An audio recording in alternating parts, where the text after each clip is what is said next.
ആ നീ പറയടാ കുട്ടാ, നിനക്ക് എന്താ പറയാ ഉള്ളത്?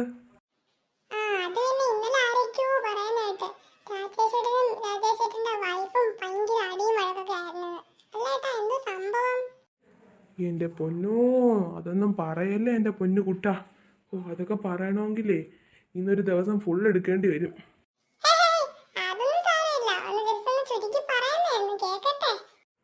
ഓ, അത് പിന്നെ ഇന്നലെ ഞങ്ങളുടെ വെഡ്ഡിങ് ആനിവേഴ്സറി ആയിരുന്നു. എൻ്റെ അബദ്ധവശാൽ ഞാനൊന്ന് മറന്നുപോയി.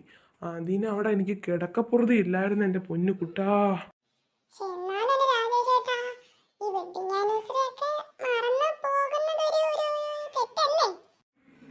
പിന്നെ 50 വയസ്സിലാ വെഡ്ഡിങ് ആനിവേഴ്സറി. അതുമല്ല, ഈ ജോലിയൊക്കെ കഴിഞ്ഞ് വരുമ്പോൾ പിന്നെ ഞാനതൊന്ന് മറന്നു പോകത്തില്ലേ. അതിനെന്നെ അവിടെ കിടത്തിയില്ല.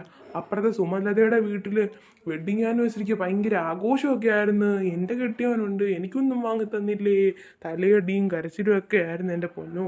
പിന്നെ ഒരു വിധത്തിലാണ് ഞാൻ അങ്ങ് സമാധാനിപ്പിച്ച് വെച്ചത്. വിഷമമൊക്കെ ഉണ്ട്, അതിൻ്റെ ഒരു തെറ്റൊക്കെ തന്നെയാണ്. എന്നാലും ഇത്ര അങ്ങ് വഴക്ക് വേണ്ടായിരുന്നു.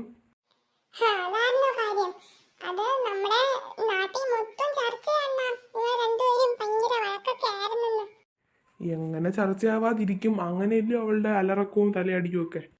പിന്നെ ഒരു വിധത്തിൽ എൻ്റെ കഴിവ് കൊണ്ട് ഞാൻ അങ്ങ് സമാധാനിപ്പിച്ച് വെച്ചു. അത്രേ ഉള്ളടാ കാര്യങ്ങൾ, വേറൊന്നുമില്ല.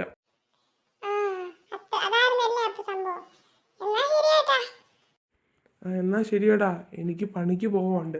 പിന്നെ കടയിൽ കയറി അവളെ സമാധാനിപ്പിക്കാൻ വേണ്ടി എന്തെങ്കിലും ഒരു സാധനം വാങ്ങിക്കൊണ്ട് പോകണം.